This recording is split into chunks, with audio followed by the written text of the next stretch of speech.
Welcome, welcome, welcome, everyone. Welcome to another episode of Paving the Way Forward, presented by Wells Fargo and the National Foundation of Credit Counseling. I'm so pleased and honored to be your host. And joining me are these amazing guys that are helping me do this final episode of 2025. We have Herman with NFCC. Hey, Herman, how are you? Hey, Asia, how you doing? How's everybody doing? Everybody's great. I'm answering for you guys because I see the smiles on your faces. Hey, Rulan, he's with Wells Fargo. Hi, Rulan. Hey, how's everybody? Hi, and we have Martin also with Wells Fargo. How are you? How are you? Very well, Agent. Thanks so much. Good. Now, this episode, we've done a series of episodes, but this episode in particular helps the lender or the consumer understand how to hear the word no. Now, who likes to hear that word? No. Absolutely no one. Nobody. But when you get a no on a mortgage application, it hits a little different, you know? So instead of kind of viewing the denial as a failure, this session will kind of reframe the valuable information that you could get from actually hearing a no, so that you'll have like a stronger way to come back to actually help you find your dreams, if you will. So again, joining us are these amazing guys. And if I didn't mention so earlier, Rulan is actually the executive director of mortgage sustainability with Wells Fargo, and also business and execution. So again, we welcome you. Now he's with the East Coast. You're East, That's right? right. Yeah. Okay. East region. East region. Yes, ma'am. And Martin is also the executive director of mortgage sustainability and business execution on the West Coast with Wells Fargo. That's right. And Herman is the senior vice president of outreach and inclusion for the National Foundation of Credit Counseling. So we're going to get right into it, right? Because we have like tons of questions. Every time we do this, people ask us questions at like 1:55. But we're going to just dive right into it. When I hear no, I fill out my application. I feel like I got everything. I've got everything that I want to give to the adjuster, and I hear a no. Can I reapply? Let's start with those questions first. Anybody wants to jump in first? Yeah, so I'll jump in. So the answer is yes. Okay. You can reapply, and you can reapply immediately if you'd like to. Oh, wow. Okay. But this is the caveat to that. You got to understand what happened to cause the denial in the first place. Okay. And correcting that allows you to continue to have options down your mortgage journey. And a lot of scenarios when someone hears no, they may want to hear no again from someone else, right? But that no may come with well, this is why, right? And one of the reasons why I think this show is extremely important is, let's dive into that conversation. What does that no feel like? What does it look like, right? Because someone that's looking to get that home, that no could be demoralizing. But understanding what that no means can actually be encouraging to help with the next step in the journey. Okay. So that leads me to my... Can I add on? Can I add on to that? Please, absolutely. So a lot of times it hurts our feelings. We feel bad. No is not an indictment of the individual. Okay. You say it again. It's not an indictment of the individual. It doesn't mean that you're a bad person. Doesn't mean you can't get to a yes. The most important thing is a mortgage denial is not permanent. Right. Applicants can reapply, but as Rulan said, as soon as you address the issues that caused the denial, and sometimes, most times if you address it, you can get a yes from that same lender that first told you no. Okay. The thing is, you got to take time to address the issues and understand what the issues were so you can fix them. Okay. And that leads me to my next question, and I'll start with you, Martin. What are some of the common reasons that a mortgage could even be denied? Yeah, so everything what everybody said earlier about, no is awful, right? However, we see it as a not yet, right? So we want to understand what went wrong. One of the most common things that, or a few of the common things that could go wrong, or the reason for denial could be, for example, debt to income. So debt to income ratio essentially is a percentage of your income that goes towards paying down debt every month, right? So we want the lower, the better. And it shows that the amount you can afford paying down your debt on a monthly basis. And then also it could be something simple as, can you afford the mortgage? We want to set you up for success, right? We want to make sure that every single month when the bill comes, you're not struggling. Right. So you could pay it, you could still eat, you could still do everything else, you know, have a lifestyle you want to have and still be successful, right? Not Okay. like, oh, we got you into the home, but now you're going to struggle for the next 360 months as you're paying off your mortgage. So we don't want that to happen to you. Right. So Right. that's one thing. It also could be your credit score, right? So your FICO score, that is. So that is a reflection of how you do and how you're paying down your debt on a Right. regular basis. We Right. talked about this in previous episodes multiple times, I believe. And before jumping into it, it would be beneficial to you to know exactly what your credit score is Right. and to know what you're getting stuff into. As the guy said here, is that don't just apply and, oh, I got tonight, let me do it, you know, go down the street and apply again. No, that could be one of the reasons. But organization such as NFCC, which Herman is representing here today, and I know their URL is down below us, they can help you understand what your credit score is beforehand. Do a soft pull so it does not impact your score. So those are a couple things to start off with. What could be the typical reasons for denial? Okay. Can I add one? Yes, Absolutely. sir. So lenders want to manage their risk in giving you money. They want to Right. make sure that the amount they give is in your comfort zone so that you can pay it back. Right. What? And You so, mean I can't get a $2 million loan? I'm not saying you can't. I'm just saying the interest, what you might have to pay to get that might be a lot if they get to yes. Okay. But another thing that they want to understand is your income. And so because they want to understand your income, you have to be able to verify your income.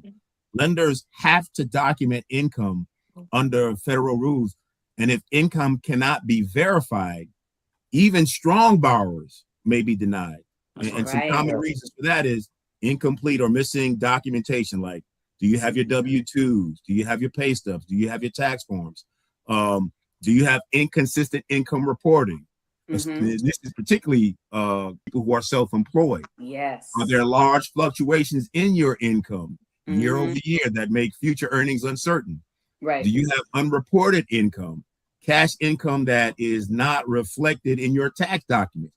A lot of times we want to try to get over and have more money, but that getting over undermines your ability to document your income and qualify for a mortgage. Then there might be employer issues, you know, such as your employer is not responding. So side hustles, that's cool, but you got to be able to document the income you get so that they can count that towards your DTI calculation. Right. Yeah. Can I make a comment that, Please. Herman, you hit the nail on the head there. The lender is not the IRS. You need to share as much information around how much money you make, because the more money you make, the more you're able to borrow, right? So if you have that side hustle, that side gig, find a way to verify that income. Yep. So that way it can be used as a form of income for your lender. So I wanted to make that comment there because that struck a chord right there, Herman, when you mentioned that. We have an early question today. Okay. Okay. Let's go. Terry says that she is a hairdresser. What advice would you give to her to verify her income, because it's primarily a cash business? Yeah. So I'll start off and let them continue. So the first thing is, Roland said we're not the banks or lenders are not the IRS. Right. However, we are going to request for transcripts of your previous taxes. Okay. So we do have to verify. So this still has to be verifiable income. So say you've been a hairdresser for the past, 2-3 years or more. Mhm. We're going to look back in your previous tax returns to see how much you made. Yeah, it's a cash business, but you probably reported that in your taxes for the past couple of years. So that's a way to show you're doing it. And then profit and loss statement as well will probably be helpful for your business. But nevertheless, it's still something we would verify. Okay. Yeah. And not everybody can go ahead. I'm sorry, Herman. Let me jump I was in gonna here. say bank statements. A lot of folks can't afford an accountant, right? Right. And so understanding what a profit and loss is, understanding how to consistently deposit into your bank account, right? It shows a trend, right? And so to Martin's point, when you are self-employed, there is a culmination of different avenues that a lender can take to identify how you make your money. Bank statements show deposits. Your profit and loss shows your trajectory for the year. Shows how much losses, shows what your net will be. So someone who's a W-2 wage earner, the math is already done for you. So you know how much you're getting in your check, right? So Right. everything that's deducted is already deducted. But when you're self-employed, you have to do that math on your own. So there's some expenses that come up from the top of the house, and that profit and loss will allow you to know what your net income is. That's how much money you can actually use to pay your mortgage, right? And then on top of that, the consistency is where you need to make sure you're depositing on time, right? It shows a reflection that you're able to afford the mortgage, because in the future, they know that deposits will be deducted on a certain month, how much money you make each month. And then also, I think, Herman, you're going to go to one of the most important things, and that's the budgeting piece of it and working with a nonprofit if you're not sure. So I'll toss it over to you. Yeah. Working with a HUD certified nonprofit counselor is critical, because they have the subject matter expertise to get you to where you need to be. And they know this process. So especially if you're an entrepreneur, it's critical, and they will help you. You got to document your income. Give you an example. I had a relative who had their own business, and they would go and they would operate this business. And because they had money, they would sell food. And because they had money at the end of the day, they thought, okay, I'm good. But they did not take the time to allocate, okay, understand, this is how much I spent in materials. This is how much I spent in gas. This is how much I spent in insurance, to understand these are my expenses. This is my revenue. I take my expenses from my revenue to understand my profit. They just saw money at the end of the day and assumed they were making money. So one thing that, again, a HUD certified nonprofit counselor will help you put your revenue and your income. They're not an accountant, but they will help you see the gaps in what you need, the documentation you need to be able to have a sound mortgage application. Okay. Now, would you also recommend those same practices for someone, let's say like Uber, Lyft drivers, barbers, something similar, like in those same types of, the gig economy workers? Yep, Absolutely. Okay. So understanding the denial and understanding your next step so that you can hear that yes. We talked about how long we should wait. There really is no length of time that you should wait for reapplying, right? It depends. It depends. Depends on what the reason is, the reason for denial. Right. If it's something where they just could not verify income with your employer, well, get on the horn with your employer and see what's going on, right? If that's the only thing missing, that's an easy fix, right? Right. And reapply immediately. But if it's something where your FICO score is way too low for the mortgage product you're trying to get, that's going to take a little more time. And that's where you get on the phone with an organization such as NFCC or other HUD-approved housing council organization to help you figure out what's going on, what went wrong, are there any errors in your credit, or do you need to pay down some debt, or what it is. It's a little longer timeline than the first example, but you can get there definitely. Yeah. Okay. Yeah. But isn't that like a no with conditions? Because like you can get a no. I remember when I purchased my first home, they wanted explanations for things. So I had to write out these explanations and say, this inquiry was from this, this was from this. So that's not really like a hard no, right? There's a difference between a no and so and a no. in your scenario, Asia, it sounds like as you were going through underwriting, there were questions around your income. Okay. Right. So you're still going through that process. So you're still going through that mortgage application. So it isn't complete yet. Right. Right. So you still have the ability to course correct and say, you know what, let me get you another document, or let me get you what's called a letter of verification. Right. Okay. Or some letter of explanation to kind of determine, all right, this is where we are. And that happens a lot when there may be differences in bank statements, deposits. It may be, say an underwriter's looking at 4 months of bank statements and they notice that there's like an erroneous transaction that's in there. And that transaction may be when your aunt repaid you $500 that you let her borrow last year. Okay. And they're going to ask the underwriter, say, well, this is a form of income. We need to be able to verify this. So they're going to come to Asia and say, well, what is this? Now, that's not a no. That's more or less, I need deeper explanation. So that way I know this isn't a part of your financial scope. So that way everything is still in the realm of what we expect it to be when we're going through the mortgage application. But you do have scenarios when there is a no. That no, to Martin's point, can mean that as a consumer, you need to make these heavy changes that may take time. But then you have some other scenarios where the changes could be immediate.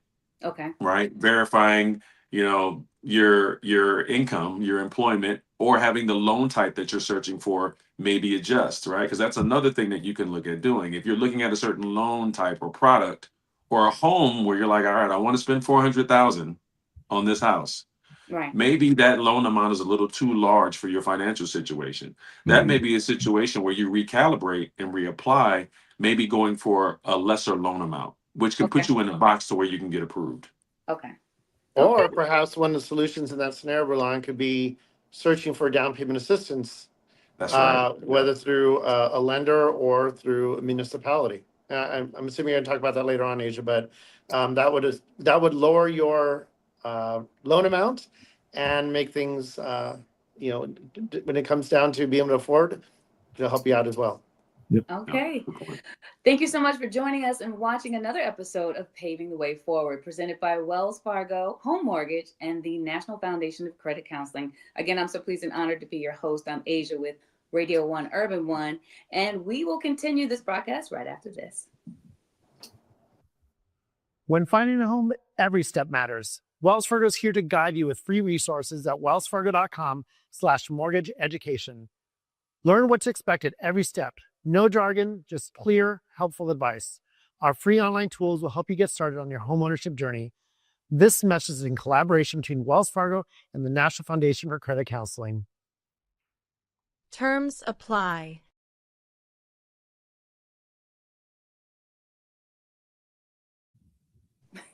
Good job. Yeah, you guys always make a comment. Hey, Roland. Wait, hold on. No? Oh, this way. Yeah. There you go. We tried. Again, joining us, thank you so much for watching. We are talking about understanding the denial process. Nobody wants to be denied. No one wants to hear that word no. We've saved up. We're ready. We have the house. We thought we found the house of our dreams. We can't be told no.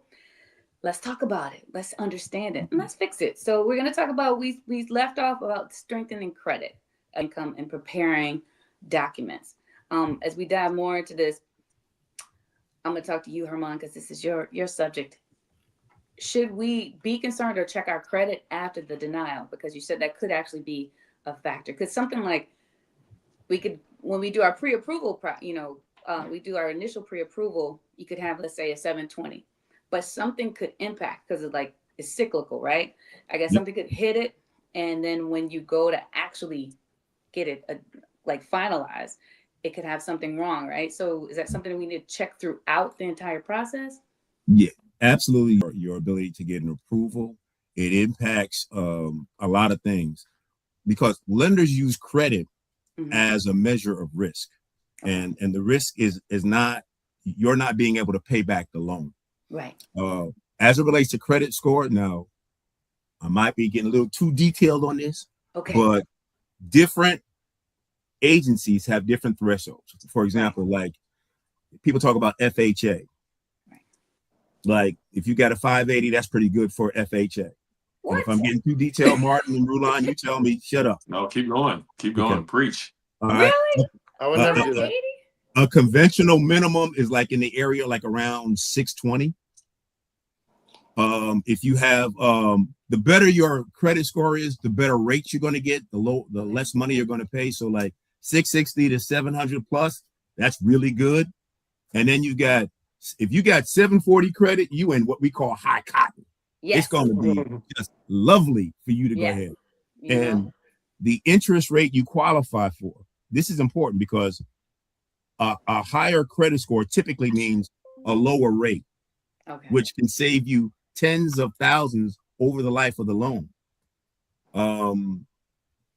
And so for that reason, you want to be meticulous in how you look at your credit scores. You want to make sure you pull your credit report to see if there are any errors. And if there are any errors, you want to make sure that you get them corrected. Sometimes people have charge-offs on there. Sometimes people have erroneous information. Sometimes you find accounts that aren't even yours. Sometimes they have open accounts that you've paid off. You want to make sure. Sometimes they give you stuff that's not even yours.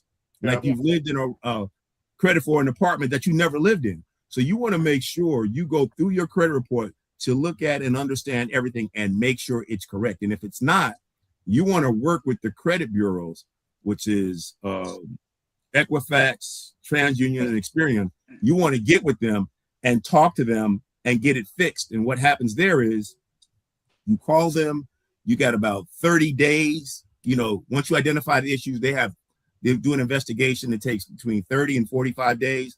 And then you follow up. And once they correct it, then you want to call whatever department or area or store or organization that has the erroneous information on there. You want to get it corrected.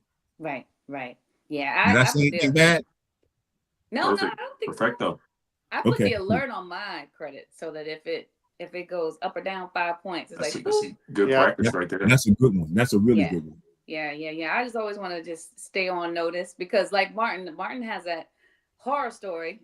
Yep. I of know what you're someone talking about. stealing his identity. I had like some crazy accounts that I didn't even live in, like Mississippi. I didn't even live in these strange places, and it was just sitting there, like, hey, who is? It might have been an Asia channel, but it wasn't me. And we like Mississippi. We like Mississippi. We like, Everybody watching from Mississippi. Yeah. Yeah. So, but I've never So- been. So for me to have a credit debt there was like a little. yeah, that's a suspect, problem. So Yeah.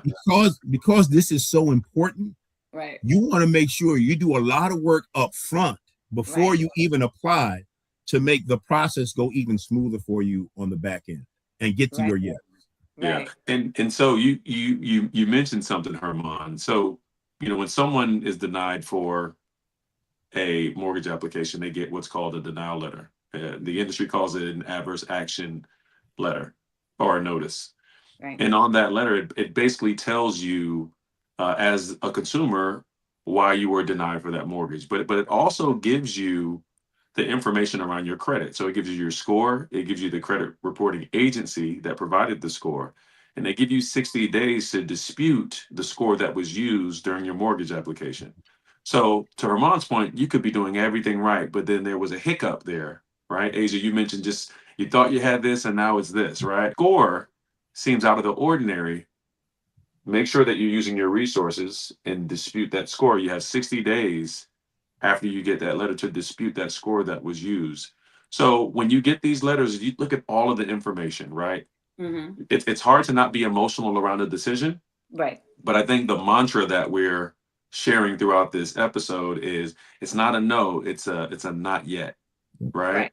Mhm. So use that information as a tool for you to rebound and to get back into the saddle. But when you think about disputes, there's enough information there for you to have a full scope of what was used and what steps you need to take if you feel like you need to dispute the score. And Right. if I can, we were talking about this before we got on. Mm-hmm. And sometimes getting a no sets you up for a better yes. Yes. That's a You good know, point. we don't want to just say yes to do the transaction to get you the mortgage and get you into the house, only to have something derailed and all of a sudden things go wrong. You have to get out of the house in a way that you don't want. Sometimes making sure everything is set up, like saying you work with a counselor and you got your debt under control, you understand how to budget, you Mhm. understand the implications for maintaining a good credit score. That might not have happened if you didn't get denied up front. So as painful as it is to hear no, Mhm. sometimes hearing no sets you up for a better, more successful outcome over the long term. So try to separate the emotion of hearing no and say, oh, Right. they're just saying, I need to fix something in my profile, change some of my behaviors so that I can have a long-term yes. And my children can get this house and their children get this house Right. and we build wealth together. Right. All right, Herman, I have a question. I'm putting you on the spot here. I know we didn't prepare for this, but Uh-oh. yeah.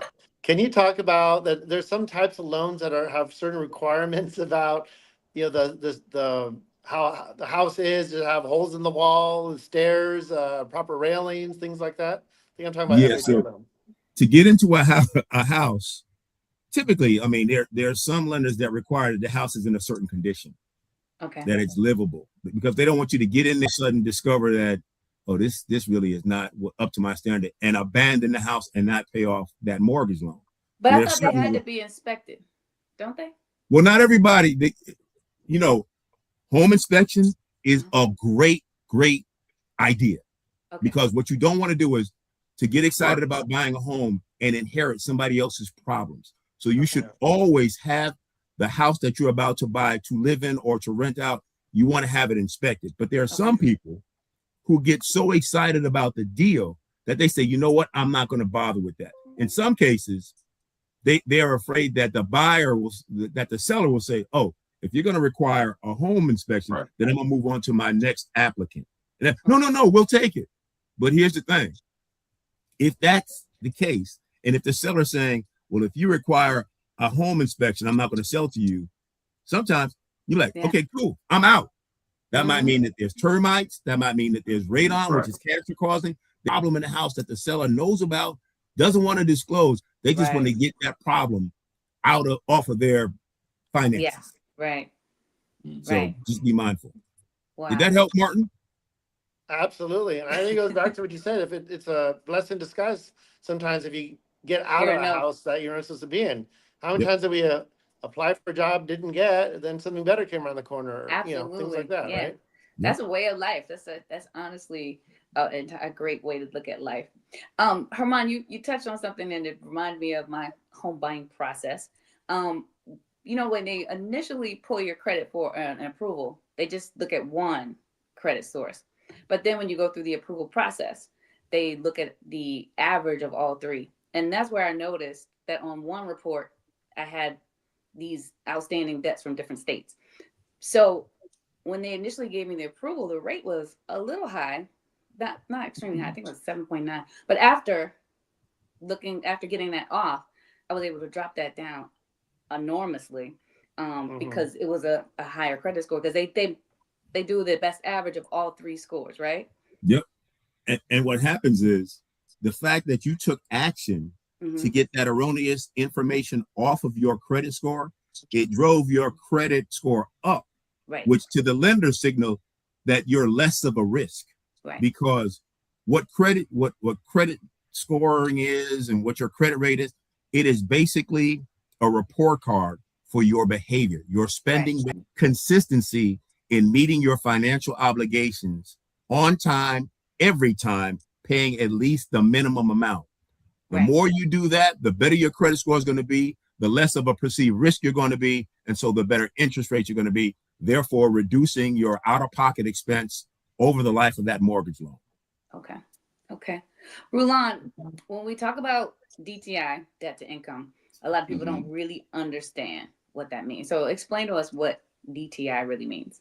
Yeah. So it's essentially your monthly debt obligations, right? So your debt to income. So you have your income, that this is your income that you get from your job, from your employment, your blood, sweat, and tears, right? And then you have what you're obligated to pay, right? And so for some folks, that could be, all right, I have paid my rent, got my car note, might have some student loans, might have some credit card debt, but I also have my food. I also have some other things that aren't included in your DTI. Some of those living expenses that fluctuate throughout the years, right? So if you have subscriptions to a streaming service, right, that's not in your debt to income, right? But the bigger things are, right, the things that show up on your credit report. So you think about auto loans, student loans, credit cards, right? And the goal from a lender's perspective is to understand how much of your monthly income has to go towards those obligations.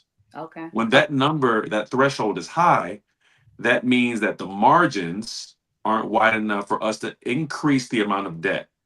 So for example, if your debt to income is 50%, that means 50% of your income is going straight towards all of the obligations that you have to pay.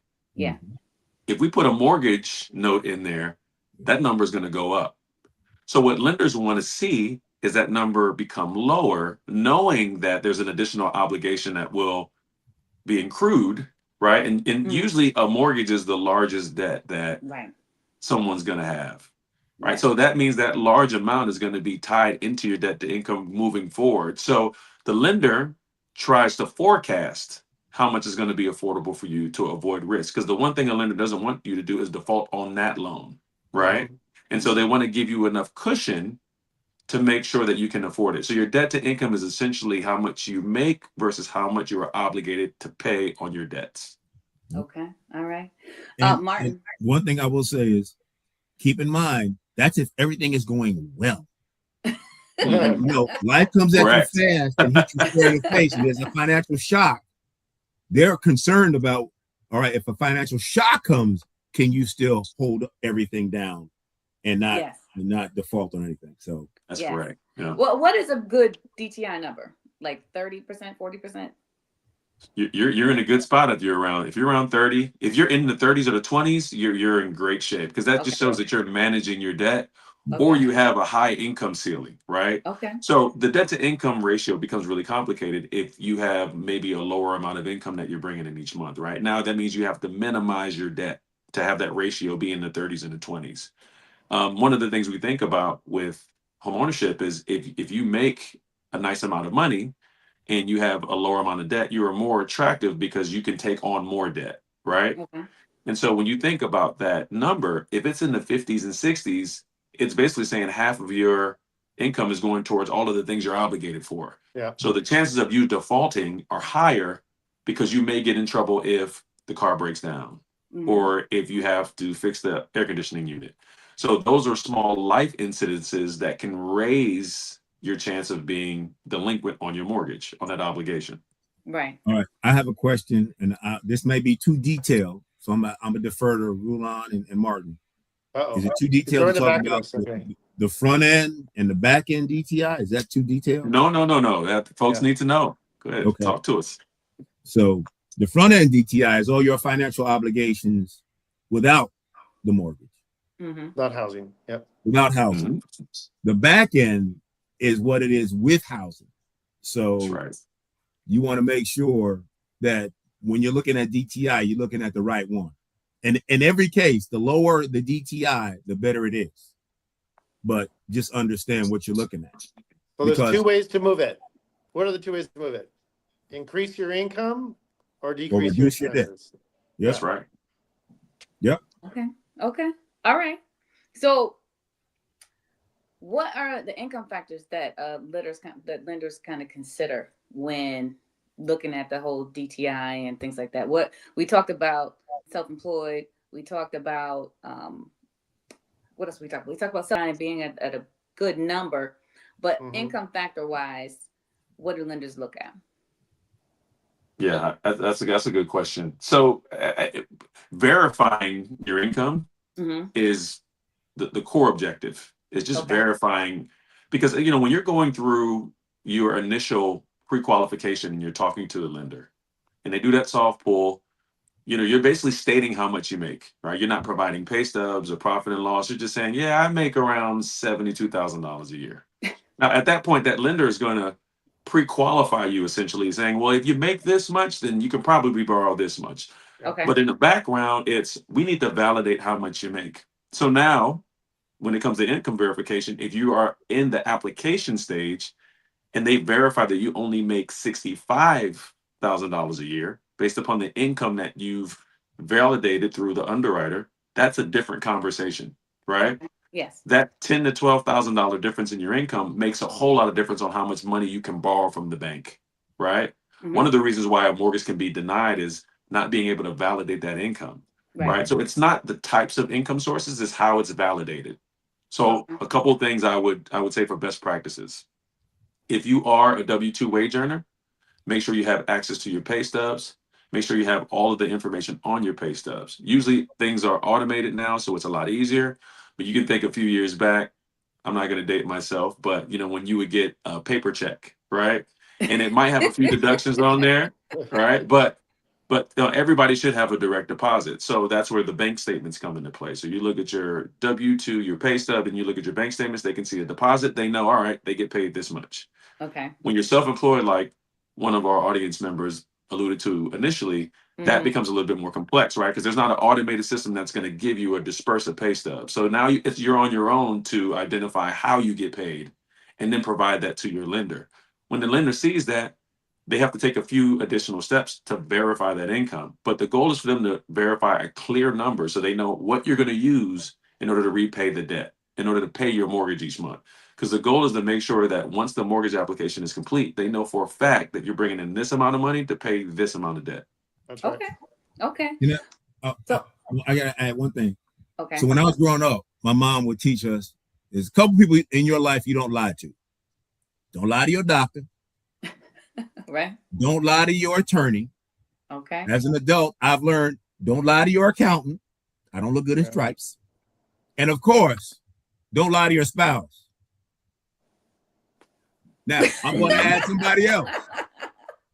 Do not lie to your loan officer, because all you're doing is setting up yourself for a potential problem after the fact or a potential denial. Yeah. So don't lie to your loan officer.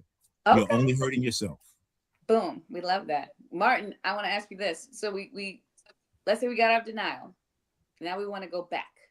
We want to prepare for our next mortgage application. We got a copy of our denial letter. We've sent in our disputes. We've done all those things.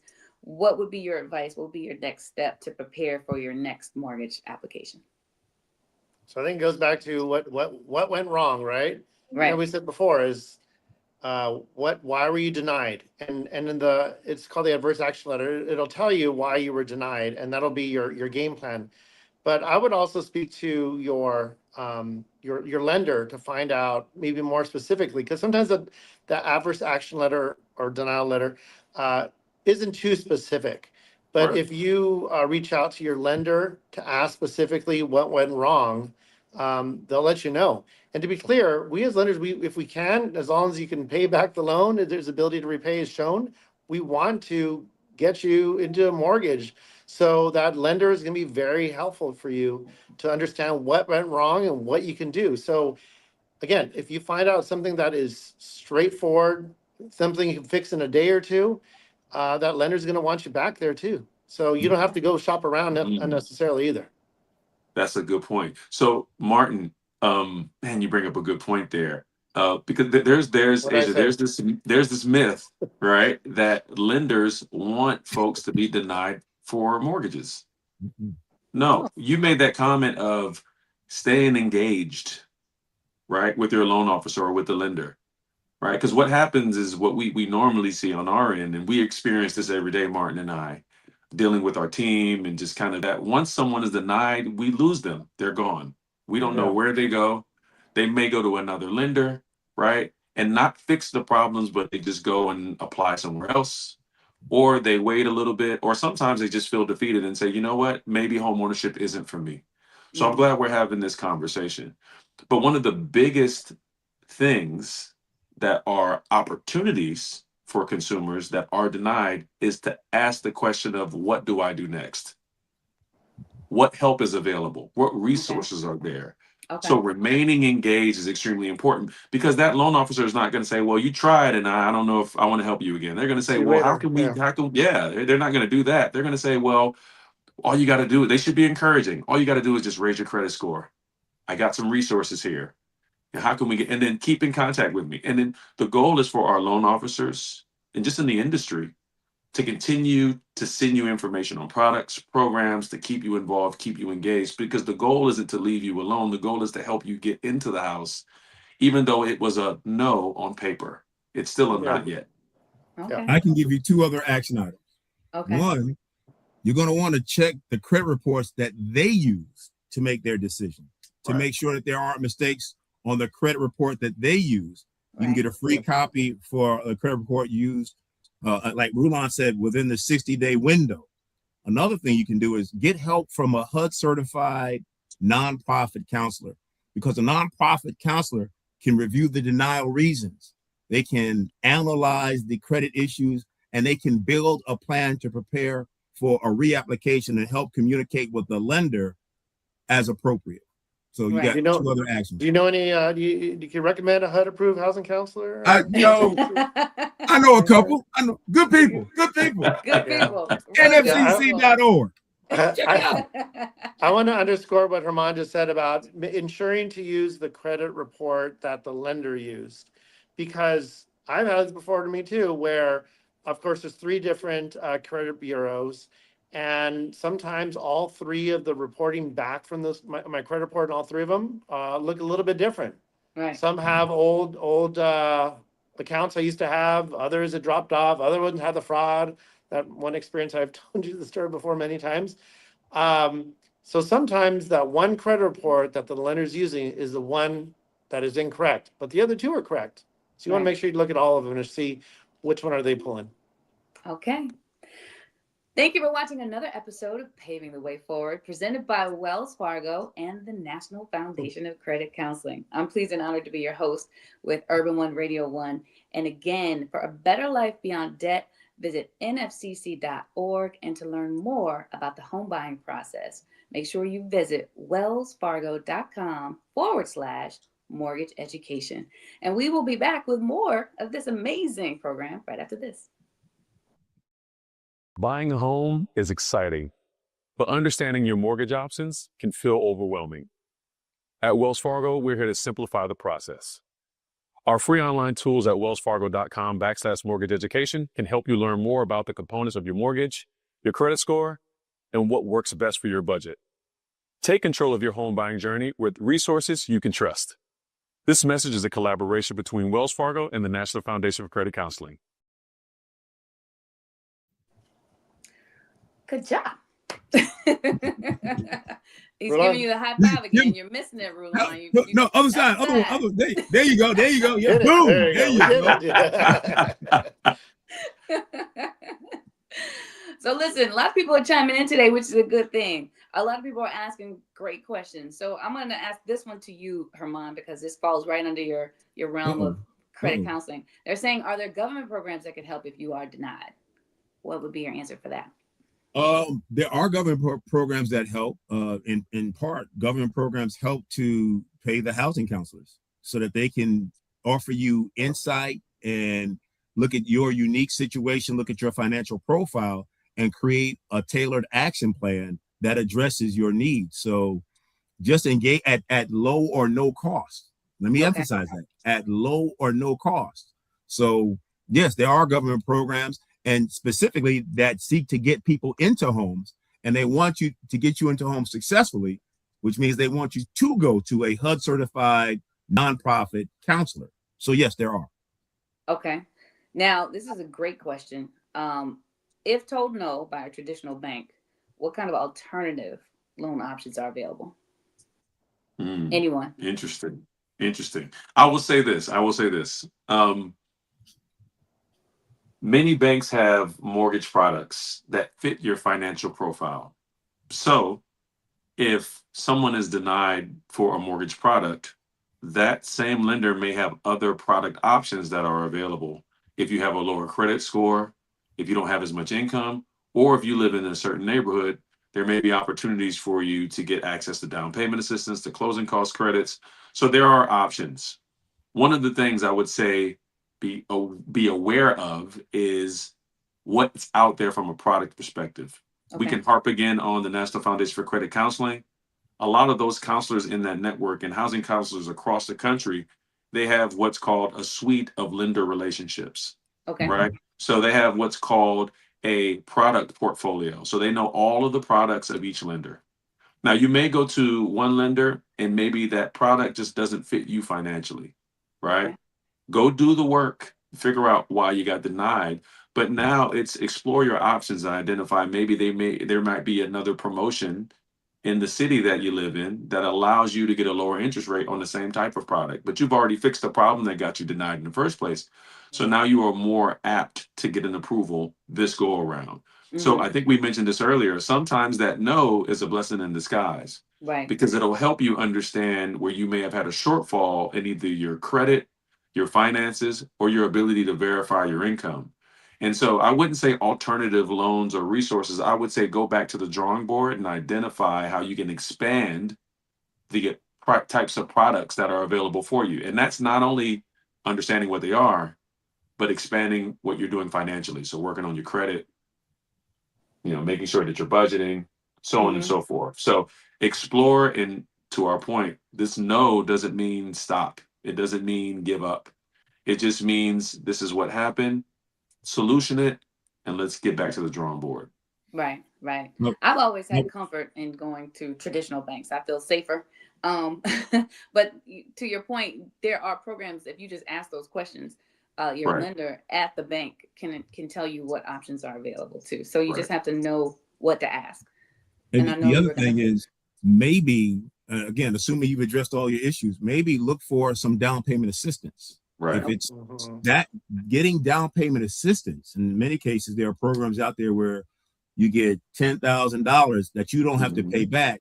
That changes your whole DTI out of pocket, gets you a better interest rate that now affects your long-term repayment capabilities. Yep. So look at other programs that can support and increase your down payment amount, reducing your out-of-pocket expense, getting you a better interest rate. Yes. I got another one. Think about adding someone to the mortgage, right? Oh, wow. Right. So if it's just you applying for that mortgage and you have your spouse and you're like, I'm going to go ahead and knock this out. You have a co-borrower there living with you, right? Now that's more income coming into the equation, right? Or you might have a relative that is interested in possibly working with you to get this home, right? So that also expands your ability to access credit as well too, because it does increase the amount that you can borrow, right? So that's another resource or option that you can explore. Now, I'm going to hurry up and add, you better like that person a That's lot. correct. That disclaimer, Yeah, right? Trust that person a Right. lot. So, That's and right. make sure that their credit is good. That's correct. That part, because that is definitely a factor. All right, we raised some really good points. I do want to ask you this: what about your employment history? Now, a lot of times, some people have like changed job positions, or sometimes a little later in life, we say we don't want to do what we're doing anymore. We want to change to a whole nother field. Is that a factor? Yes, it plays a big part in the timing, right? Okay. Stability for a lender is same job, same income, same debt, safe, right? The instability comes in where you just start a new job, right? And you may have been out of work for 6 months. Right. And you just started this new job, and it may be a high-paying job, but your job history is inconsistent, right? Now there's additional information you need to provide during that mortgage transaction. And it may be a letter from your employer verifying your income, your start date, where you're going to eventually be making throughout the year. But that becomes way more complex, right? So having consistent job history is extremely important. Okay. And in the gig economy, sometimes you have multiple jobs, right?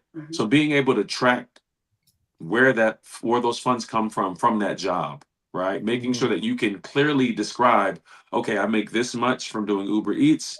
These are the deposits that I put in each month, and that math equation works, right? And so the lenders have the ability now to verify any income situation, right?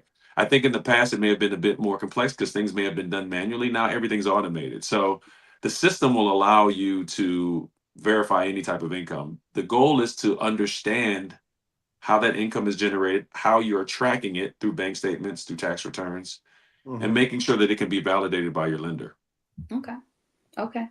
Now I know we touched base on this a little bit earlier, and Herman was tapping in a little bit about credit scores.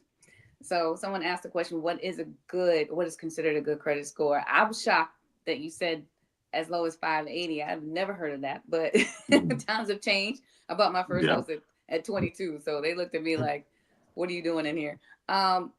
What is a good credit score? What is considered a good credit score now? Like what would be a good place to be near or around? And anyone could jump in on that. I'm gonna start with the higher the better. Okay. That universally, the higher the better. Yeah. And it also depends on where you're going to get that loan from. Okay.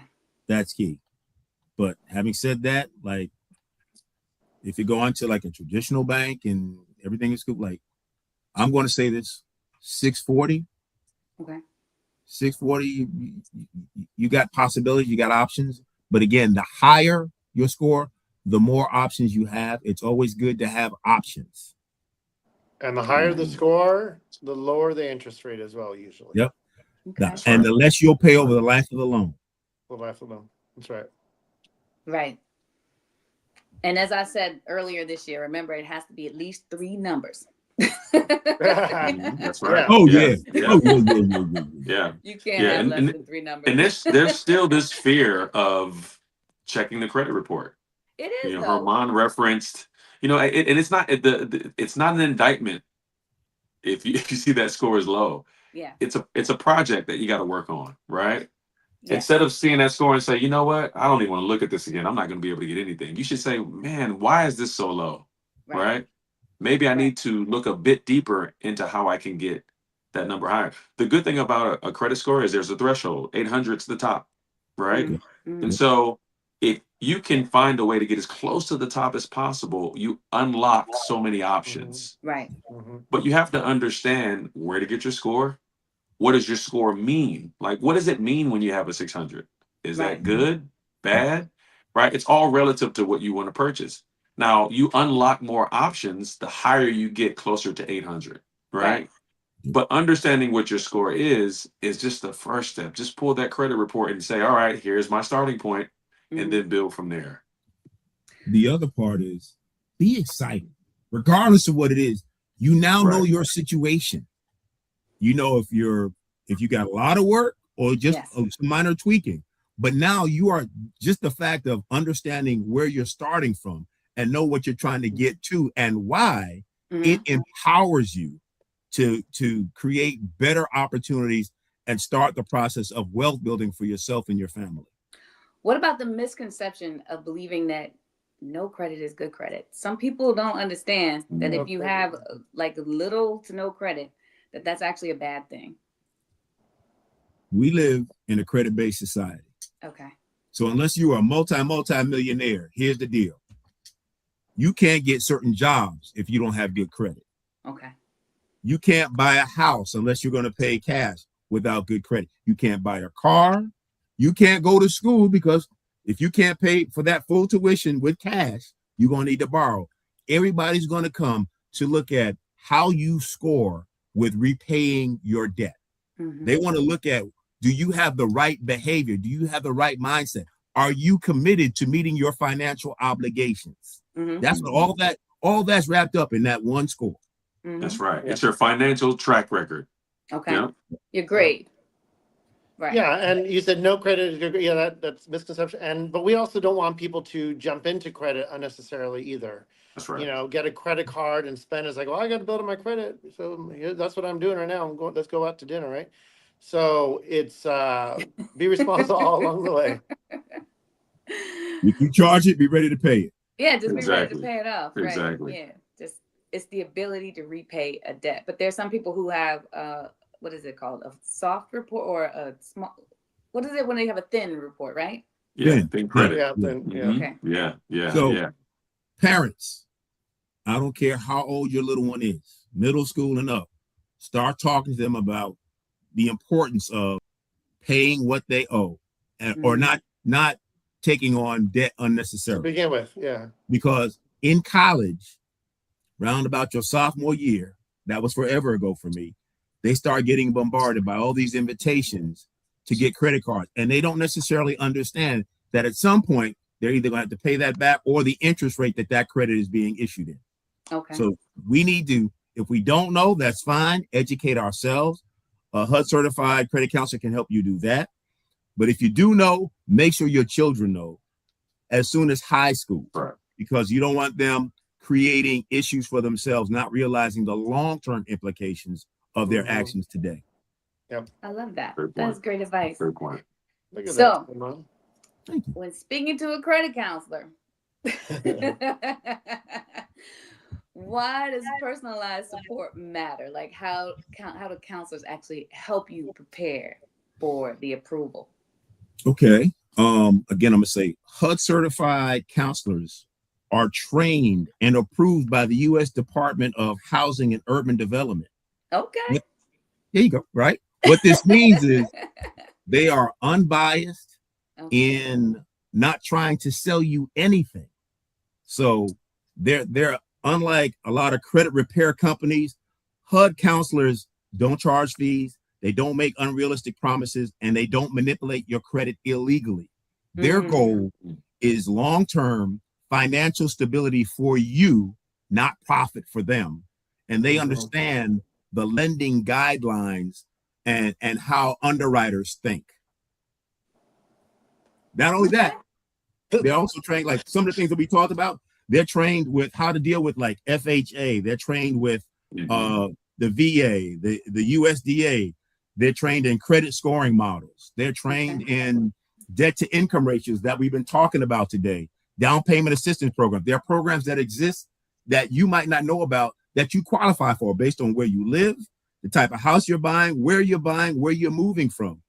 This is Greek to a lot of people because they're focused on their lives. Right. Housing counselors focus on getting you into a house that you can afford long term. They are subject matter experts and they understand how underwriting standards are managed, so they can explain exactly what lenders look for and what you got to improve to get an approved mortgage.